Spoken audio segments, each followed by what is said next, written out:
Hey, Bravo Besties, I'm Jenny. And I'm Kiani. This is the podcast where we relive Bravo's drama in order, one iconic franchise at a time.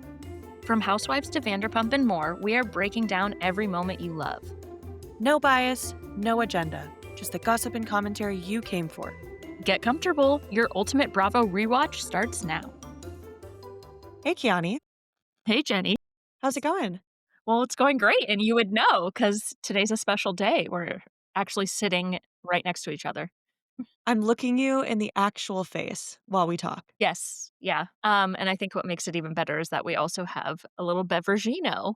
We sure do. We're drinking sort of a Hugo Spritz. It just doesn't have mint. I guess that's one of the main ingredients. So I don't know what to call this.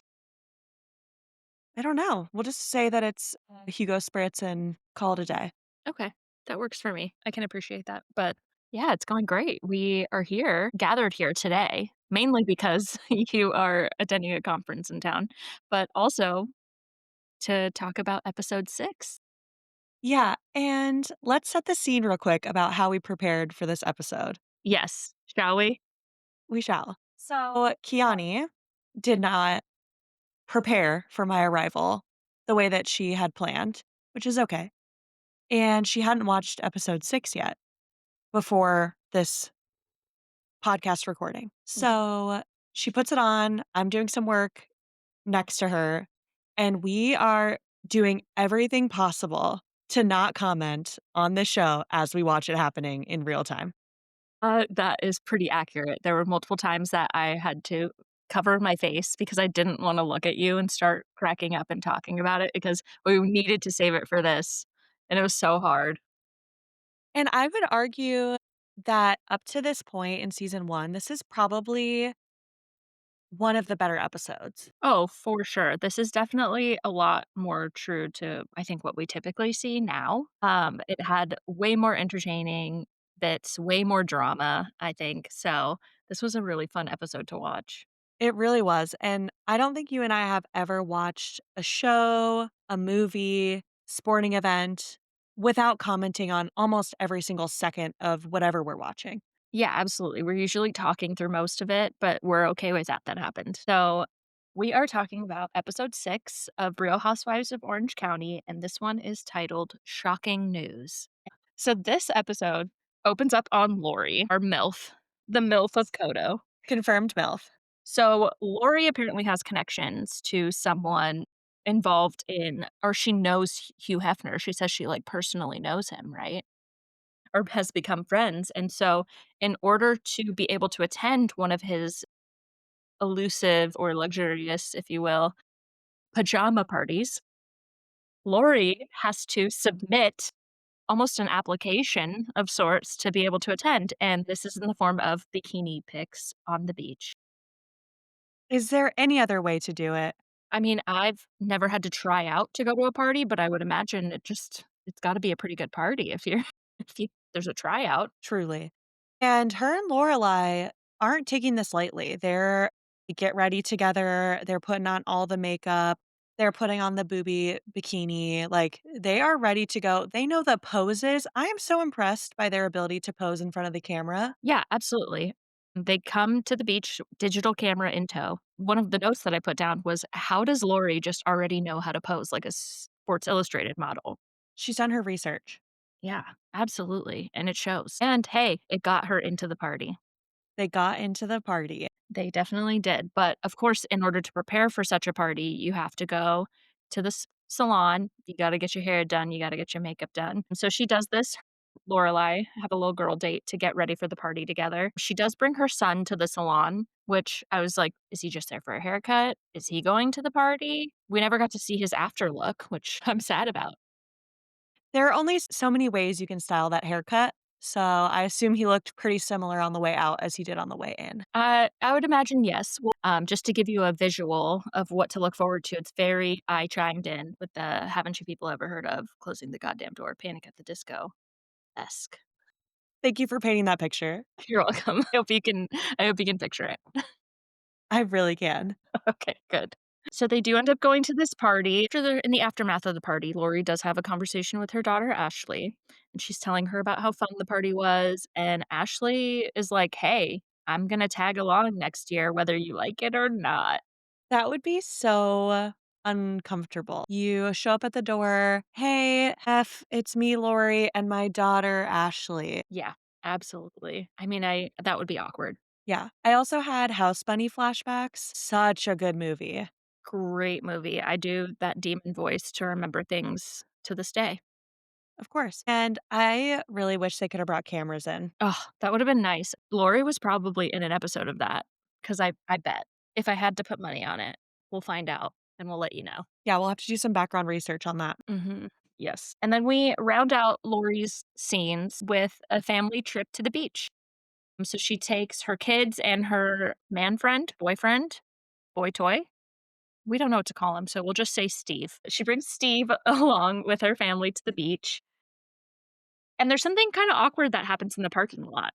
Yeah, it is a little awkward. Yeah. So as they're parking, Lori sends Josh, her son, off with about $3 or $4 to go pay for the parking. And he goes, he walks over, he's like feeding the machine, and for some reason, he's not able to get the ticket out of the machine. But Lori immediately starts kind of panicking as soon as Josh is away for a minute or two out of sight. And she ends up going and looking for him. And in her confessionals, she talks about how she feels bad about it, but she doesn't trust Josh because obviously he's fresh out of juvie. So she's talking about her struggle with not trusting him. Yeah, and I thought this was a very, yeah, kind of sad scene. I put sad because she's acknowledging that in the moment, like, it's sad that she feels this way, but like, she's kind of validating herself. Like, it makes sense why I feel this way, but I'm sad about it. Mhm. I Yeah, like don't want to have to not trust him. exactly. Yeah, she doesn't wanna feel this way, and I think Josh also handles it kind of well considering I think he understands to a certain extent maybe, or he's just laughing it off because it actually hurts his feelings. We don't know for sure. Yeah, because his pushback was like, why would I steal $4? But like, there are certain scenarios where people will do anything to steal whatever. Like, it doesn't matter what the actual value of the thing is. Yeah, that's a fair point. Absolutely. If you're struggling, I could totally see that. Any dollar amount. Any dollar amount. So you could see Lori really grappling with this idea of like, my son's home and I can see he's getting better, but I still have distrust here and I need time to like get over it. Yeah, absolutely. And it's probably gonna take a long time to build trust back, I would imagine. So he's got a long road ahead of him. Yeah. And that was really it for Lori this episode. Yeah. She gets to go to a fun party. She hangs out with her kids a little bit. We get to peek into some other family dynamics in this episode too with Gina Keogh and her kids. Do you want to dive in Yes. on what's going on in the Keogh household? Yeah. So Gina is busy, busy, busy dealing with Shane and Kara's back and forth, constantly fighting, constantly bickering. Just they're the siblings that bring out the worst in each other. You know, you have the one that they just grind your gears and you grind their gears, and it's just how it works. It's just the dynamic. Yeah, I get that, and I resonate with that. I feel like I had similar experiences, but there is sometimes just personalities that you just don't click with, but there are some really hilarious things that they say about each other that I wrote down. Yeah. What was your favorite? My favorite coming from Shane was him describing his relationship with his sister Cara, and he just says, "It's competitive and it's negative." Yeah. And then Cara, in turn, speaking about Shane, she says, "Sometimes I just wanna throw him off a bridge." It's a little partial quote for it. Yeah. Thanks, Kara. She always has the best one-liners. She really does. She's very expressive, but she does struggle with vocabulary at times. You mean like they couldn't think of the word conscious? No, they could not. Gina wasn't really a staple of this episode, which is kind of surprising because, as we noted in the beginning, she was really the model for this season, Gina's family life and, dynamics. And so it was interesting that this episode really only gets into Shane picks his junior college. He's going to go to Arizona. He gets a new car, or at least they're talking about the new car. I feel like this new car is the one that came at the beginning of the season. I think it's that same Yeah. car. Um, and then Kara spends a bunch of money at the boutique getting ready for school, and they're fighting, and that's really it for the Kios this episode. Yeah, pretty much. Cara's spending for back to school did remind me very much of an Just the beginning sequence of any episode of My Super Sweet 16. Yeah, throwback. What an excellent show. Oh boy. Vicki travels back to Illinois, her home state, and she is there to whoop it up sans Dawn at her 25th high school reunion. So we get to see Vicki where she grew up, her kind of home element, and I think it is very telling that from where she came from to where she is now, she has changed a lot. And there's a lot of people in her family evidently that don't like how much she's changed. Yeah, I'd agree with that. Her mom is definitely displeased. We see the sister again. Mhm. That's twice this season. And we don't see Vicky interacting with anyone except those two. And her sister seems like, she kind of accepts Vicky. I think I would argue that Vicky's personality probably hasn't changed, but the way she lives has definitely changed. And that seems to be really rubbing her mom the wrong way. Yeah, I would agree. It's probably just really hard for her mom, like, she probably doesn't make it home that frequently, but I don't really blame her in the sense that Vicky expresses that because of her mom's disapproval and disappointment with how she is now, she has to stay at a hotel when she's in town, she doesn't actually get to stay at home. So that, to me, personally, I would feel like I'm not really welcome. Yeah. These types of relationships tend to be pretty cyclical, I guess you could say, of like one person hurts the other, so there's distance. And then the other person's hurt, so they create more distance. And then it just keeps spiraling until you just either never see that person anymore, never talk to that person anymore, or see them minimally. And I feel like that's definitely what's happening here is that Vicky doesn't feel accepted by her mother. She doesn't feel like her mother's proud of her. So she's built in this distance, and then her mom feels, oh, well, my daughter moved, and now she doesn't want to spend any time with me. So I'm just not going to try. And then they're both just in this space of like, I want to spend time with each other. I want to know more about each other's lives, but we don't know how. Yeah, I think that totally makes sense, and we get a really good scene with Vicky and her mom in the car, and Vicky is kinda just already rushing whatever they're doing, whatever sightseeing is happening. She's like, "I'm on a time limit, I gotta go, mom." And then her mom serves her back a compliment, a backhanded compliment, about how Vicky's hair is looking very yellow, and for a blonde, that's a cardinal sin, evidently. You don't want to be yellow. And I loved Vicky immediately sitting down, at least the way it was cut. Like Vicky immediately sits down, it's like, I have an hour. Actually, I have less than an hour.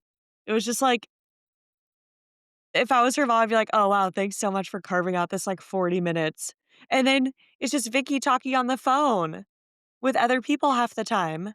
Yeah, she's prepping about, like, who's wearing what time are you getting there, where's the pregame for her high school reunion. It's pretty hilarious. How did you like that this reunion was no spouses? That was interesting, yes. So Vicky got the invitation, it said, "No spouses and clothing is optional," as well. Can't forget that. That's a really important detail. Yes. It's honestly hilarious. I feel like it's a good rule of thumb, honestly, to not maybe not bring spouses in general just because, like, they're gonna be awkward or you're gonna feel tied to them. It's almost like taking a friend to prom. Like, you don't really wanna spend your whole night with them, but sometimes you feel obligated. True, and then you're in that situation as the spouse of, like, now I just have to listen to your stupid inside stories from high school that I've probably already heard from my spouse 7 times before this event, and now I'm listening to you all, like, laugh about it because you think it's funny and it's really not funny. It's a you had to be there moment, and so Mhm. by making it no spouses, I think the intent is good, but in practice, the mouth kissing of everyone, like, the flirtatious vibe, the if Dawn and I weren't together, I would definitely have a lot of people calling in reference to her, people that she went to high school with, like, that is a little much for me. I don't think that's what we are going for. No, she's whooping it up, and essentially all the men here at this reunion are just like a smorgasbord for her to feast on. She's just, like, going people to people, she's absolutely having a blast, and everyone seems kind of happy to see her back. Maybe not as excited as she was to see them, is my interpretation, Yeah. especially Bob. Yeah, Bob was a blurred out figure, so he clearly did not consent to being on camera. and she was trying to talk to him, and he was running away from her. Hilarious. He was cramming himself between a table and a wall to get away from her. Yeah, and she was cackling her head off. She loved it. She loved it. Did you also notice that she tried to mouth kiss another dude and he rejected her? No, I didn't. Yeah. So I don't think it was the first man that she tried to kiss. I think he consented. But I think it was the second man. I did notice that she was mixing heavily. I mean, at one point, she had some sort of cocktail. I would assume it's a vodka cran.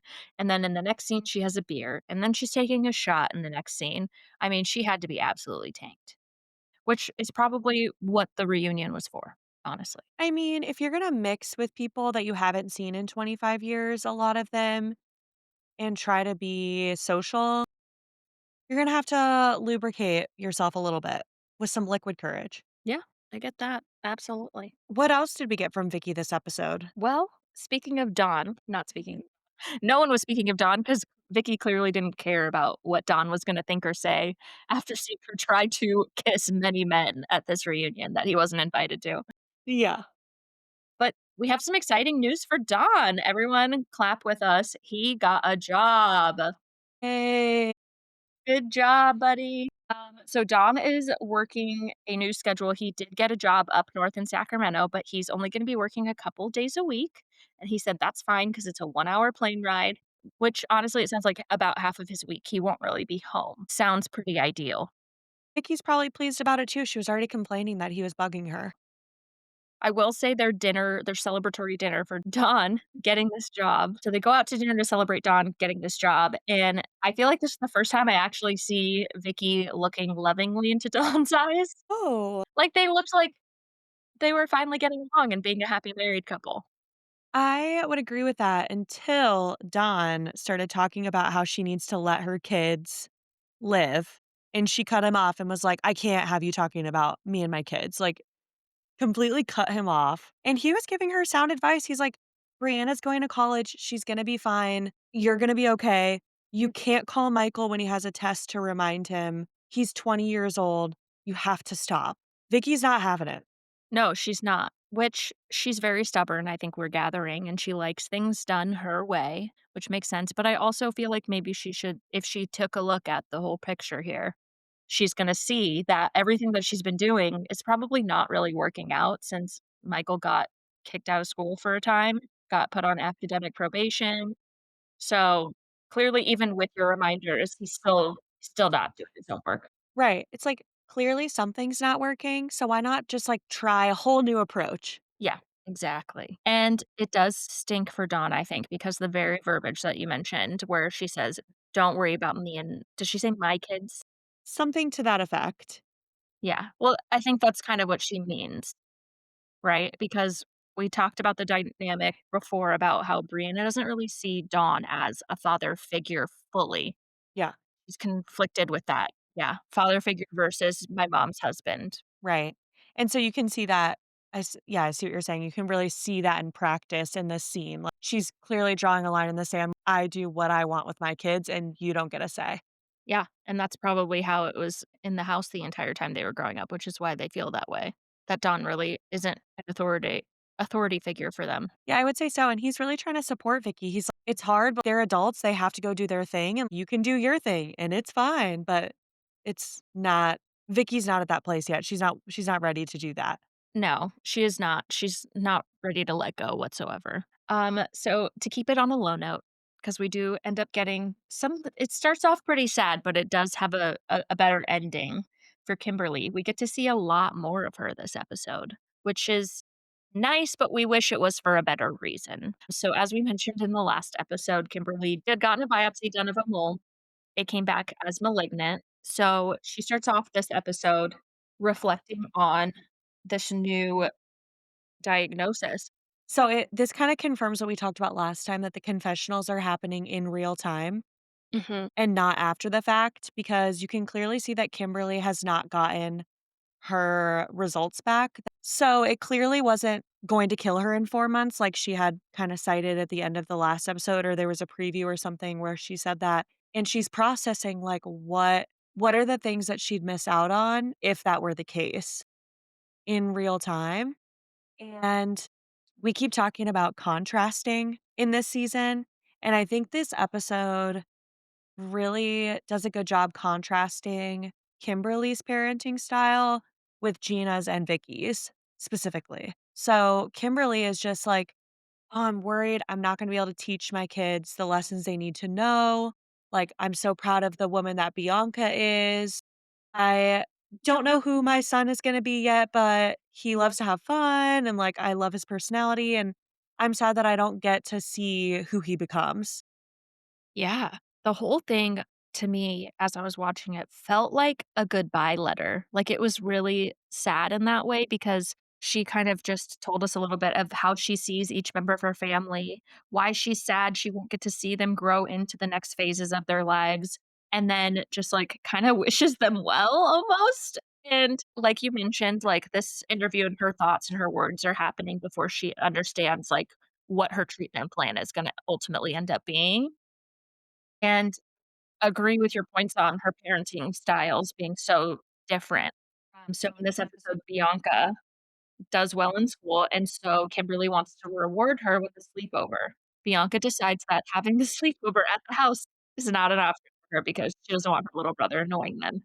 So she has her daughter do the research to find a hotel, gives her a pending limit, and then actually has her go call and book the reservation. Like, the skills you can see her teaching Bianca day to day are huge, and especially at her daughter's age, like, she's learning how to make these decisions for herself, and she has the support of her mom right there to make sure she's making the right decision and, doing the things that she needs to do. So she's allowing her the space to like learn and grow and fail where she has the support, but she has the autonomy to like make a decision for herself. So I loved watching these scenes. And I also loved when Kimberly was like sad about maybe not being able to see Scott grow old, her husband. Like they just have such a sweet relationship. And um I mean, we can go into now her results came back Mhm. and she's good. It did not spread. I think they got clean margins. It did seem like she had some sort of treatment plan, but it was minimal. And yeah, so things are looking good for them. And she gets to have a little celebration dinner with her friends after she gets her good results back. And just the love between her and Scott is like really visible in that last scene when they're hugging. Just really sweet. Yeah, they are a really sweet couple, and from our perspective and what we've seen on the show, it seems like they have a really great sense of communicating with each other and having that open line. So, I'm really happy that we got to finally see more of Kimberly. Given the circumstances, it kinda sucks, but, I think it was really enlightening, and she's a nice lady. So all this is happening. As Kiani said, they booked the hotel for their sleepover, and Kimberly goes down to the lobby to get a drink with her friend, and the girls are left alone.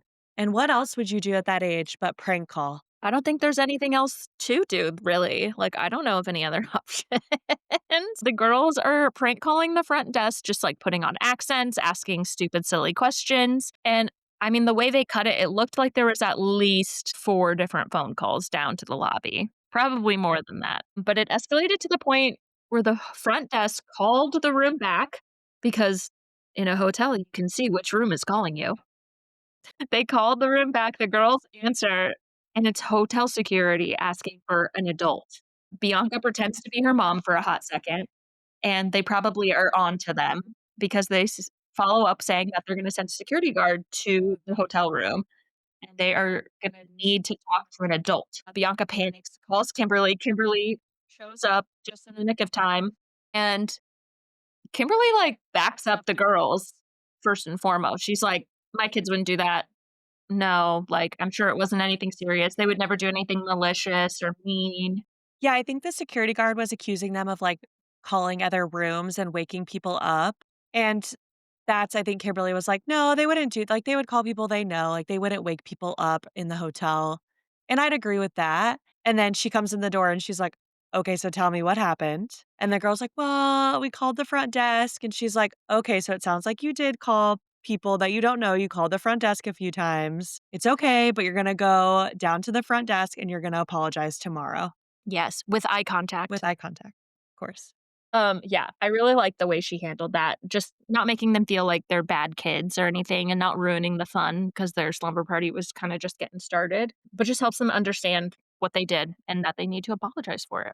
Another good parenting moment for Kimberly. Absolutely. And she's really just like, you already know that what you did was wrong. I don't need to tell you that. You're just gonna apologize. Like, there are consequences and we need to apologize. Yeah, not everyone who has kids come into their lives is ready to take on that parenting role, and Joe is not a person who's ready for that role. No, she's clearly not. And did she say, was it last episode, or the one before, that she is not cut out to be a mom? She Yes. doesn't seem like she's really into it. And I feel like that's really solidified this episode. Yes. So Slade's parents enter the chat. They make a road trip in their RV down from Alaska, and they come to visit Joe and Slade at their house and stay with them for a little bit. Slade makes some comments about his dad, which make me feel icky because I feel like they're very backhanded, kind of just embarrassed maybe a little bit of where he came from. Just disses his dad for just making a living that supported the family. That's it. And enjoying his hobbies. What's wrong with that? He worked to live. He did not live to work. Exactly. And I love his dad for that. Yeah, he's himself fully. I also liked seeing the dynamics between Slade's parents and Slade, and Slade's parents and Joe. And you could really see where Slade gets his judgmental nature from when Joe makes a comment on when they're driving. Was there a lot of ice on your way? And Slade's mom goes, did she just say that? While she's in the kitchen still, like, just being making a mean comment of like, "Oh my god, what an effing idiot." Yeah, but if you haven't been to, first of all, it's not like the ice melts when summer happens. No. Especially not in Alaska. Like, I think it's okay, maybe it's not the smartest question, but she's trying to connect with your parents and make conversation about their trip because that's a huge trip to go from Alaska to Orange County in an RV. Like, just answer the question. Yeah. She could have literally just said, "Hey, like, oh, it's actually a little deep into the summer to have ice, but it really only melted like a few weeks ago." Yeah. Well, this is Slade's origin, right? This is the cloth that he's cut from. So, Judgy McJudgersons over here are just piling on Joe, and Joe does what most hurt people do, and she is trying to hurt people, and by people, I mean their rescue dog, Katie. Slade's parents bring their rescue dog, Katie, who is a corgi, and she's adorable. But she's a scared girl. And Joe is running around the kitchen terrorizing this dog, and I hated every second of it. Yeah, this poor Katie is like, literally, I'm showing you that I'm upset. Please leave me alone. Yeah, and Joe's is like instead decides to just crawl on the floor and like make loud sounds at her. I will say that Joe taking a rescue dog to mean that the dog is going to rescue humans, That is a comment she makes, yes. it shows a lot about the origins of her dogs. I'll say that. Yeah. Do you feel like Slade's mom was vindicated in that moment? Probably, probably. Yeah, that was tough. That one was that. Yeah. But just in case Slade's big house that is empty from what I've seen scenes of, he doesn't have a ton of furniture in there, but he's trying to quickly remedy that. And he takes his parents furniture shopping. So it's Slade, Joe, and Slade's parents. But don't worry if you were concerned about how Slade was going to pay for this. He shows off that he's a Black American Express card holder. And I wanted to barf in my mouth so much when he pulls the whole family over for a confessional and pulls out the black card just to really show it off. It's so bad. Yeah, the fact that he shut down the store for this because of his Black Americans Express card. And it looks like he's truly just trying to prove a point to his parents. That's how it came across to me. He's trying to show, like, "Look how far I've come. Money is no object to me," essentially. Also, they have the worst taste in furniture. I hated everything that they were looking at. Okay, God, this furniture is so ugly. And they're going off on how the chandelier was only $15,000 now. And it was the ugliest thing ever. No, I've seen so many better chandeliers in my life. I've not purchased any of them, but I've seen better ones than that. The fact that they were discussing those, like, $400 dog bowl holders, Ridiculous. Like, shut your mouth. you don't need that. No, you don't. Just insane. So pointless. And while they're there and Slade's waving around his Black American Express card, Slade's dad is connecting the dots on why this young woman wants to be with a man with kids. And Yeah. I think he's implying that it's the American Express Black Card. Yeah, that's essentially sums up exactly what he's trying to say, but I appreciate that he's being nice about it. He's not, calling Joe directly a gold digger, and he does mention that he does like her as a person, and he hopes that they stick together. I took away from it, it was less about not liking Joe as it is our son has these two kids from two different women and he's kind of trash. Like, why does she want to be with him? Absolutely. His dad is a gem.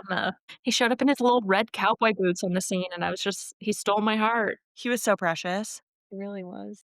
I wanted his mom to come in and really tell us like it is. Yeah, we didn't hear too much other than the one kitchen comment from his mom. I don't feel like we heard too much from her. No, not too much, but I wanted to hear more. Yeah. But just in case his parents were worried if it was true love or not, in one of Joe's confessionals, she mentions that it doesn't matter if Slade doesn't make a bajillion dollars, even though he has the potential to make a bajillion dollars. And that's one of the things she likes about him. He can make millions. That's acceptable. He doesn't need to make bajillions. He can make millions. That's fine with her.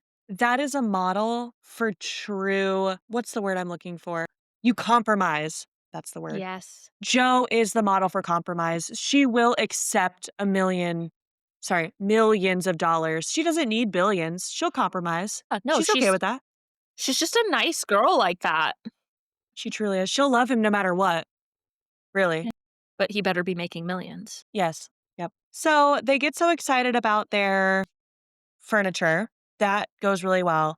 And then Joe and Slade go to dinner, and presumably the parents have left and they're at a restaurant. Kind of looked like on a pier or something, but their Slade immediately gets into it with the deep accusatory conversation with Joe. He does. He absolutely starts to lay into her about how she acts silly when she meets new people. The word silly was actually used. Yeah, it was what did he say? It was, oh, why do you play the silly ding dong when we meet new people? As if he doesn't play into it when they're around new people. Flashback to Brent and his wife Cindy, where he calls out her Joeisms and like brings them up out of nowhere. Absolutely. And it wasn't even at that point when he brought up the Joeisms anything bad that she was saying. She just didn't know a word. And it wasn't even like they were using that word in that moment. She was talking about how she likes horses. Yes, exactly. He's being a judgy bitch, I'll say it, at dinner. And in just the nick of time, because Joe has a friend who works at this restaurant, the friend has a fishbowl-sized cocktail delivered to the table, which puts her into a way better mood to be having this conversation with Slade, and she literally just has the fishbowl as her appetizer and entree and dessert. But what's annoying to me is Slade is so fake. And I know we have talked about this before, but she's getting delivered this fishbowl. And in the background, Slade is making comments like, oh, it's okay, she'll finish that, like cheering her on. And then as soon as the server walks away, he's like, you don't need to drink all of that, like getting mad at her for having it. Yeah, he absolutely flips on her, and he just goes completely soulless in his eyes when he's looking at her and talking to her. There was a point where Slade is, like, continuing to dig on in on her after the fishbowl has arrived, about how she doesn't act like an engaged woman, especially when she's out late at night talking to other guys. He then, in the middle of her response to this, looks at her dead in the eyes with no soul behind it and just proceeds to chug his own cocktail while he's scolding her about how she drinks too much. He is nuts. Also, this whole season, we've talked about how Slade and Joe have had many conversations where he is expecting her to be someone that she's not. And so my assumption there was like they've had conversations about this before and Joe's not changing. But this episode really flipped my opinion on that because she asks him, she says, "You saw who I was. You saw I like to go out and party. You saw I was 24 and you still chose to be with me. You still chose to propose to me. Why?" And Slade says that he was hoping Joe would change to take on a new role, specifically a role model for his children. So to me, it really doesn't sound like they've had this conversation. And Slade just made all these assumptions about, well, when I propose, well, when we get married, she'll change just on her own and is now disappointed. It's absolutely insane that he would expect that of her, especially not having the conversations, but then to also just be so frustrated with her that she didn't do what he wanted, even though, like, he's been nagging her about it and it's not her choice and wasn't her idea and, like, not where she feels that she's at in her life. It's just sad to see, like, him putting all these expectations on her. But it sounds like this is the first time they're actually having a direct conversation with the correct words about it. Like Slade is like, I expect you to be a role model. And Joe directly says, I don't want to be anyone's role model. That's true. A lot of what she's been saying about not being a parent has been in confessional or in private to other people. Right. So it's a fair point, yeah. Well, and this is the first time this season that we've seen Slade directly say, I expected X of you instead of just being mad and Yeah, saying, you did it wrong. This is the first time he's saying, I expected you to do this and you didn't do it. So I'm upset. kinda interesting that this, like, huge fight that they get into is probably their most mature fight, it sounds like, Up until this point, I would at say. this And then point. near the end, Joe's like getting halfway through the fishbowl and it's no longer the most mature fight, I would say. She gets into the dessert portion of the fishbowl, and all bets are off. Also, fun fact that's thrown in there randomly is that Joe doesn't even remember the engagement because she was drunk and it was New Year's Eve. He mentioned this before, or was this a clip at the beginning of the season? Because I remember these words being said before. I don't remember. It just feels like something he probably in every fight throws in her face. Probably, absolutely. He gives me, I didn't have a conversation about engagement with my girlfriend before I proposed. She was probably shocked by it, had no idea that it was coming, and just said yes to say yes. It doesn't seem that they've done any wedding planning whatsoever this whole season. So she's probably just writing it out at this point because she wasn't really ready for it in the first place. They only mentioned the wedding at the all cast barbecue That's right. when someone else asked them about it. Mhm. I think it was Gina. Slade bringing up her going to the club and talking to men and getting their business cards. Such a funny way to exchange phone numbers. Yeah. Oh First my thought. god. The early 2000s.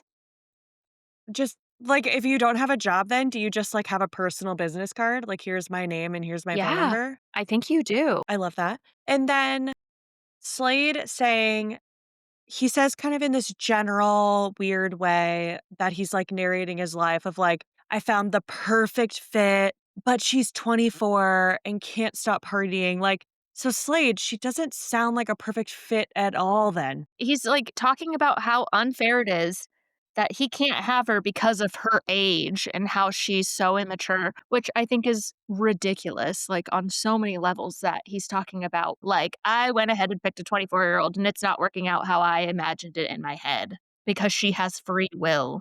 It makes no sense. 0 cents. 0 cents. I said, "Sir, what?" Yeah. I said, I'm sorry. How is that a perfect fit? Only in your imagination. There's no world where Joe just, like, gets a magic wand waved over her, and she's, like, ready to be mom mode. No.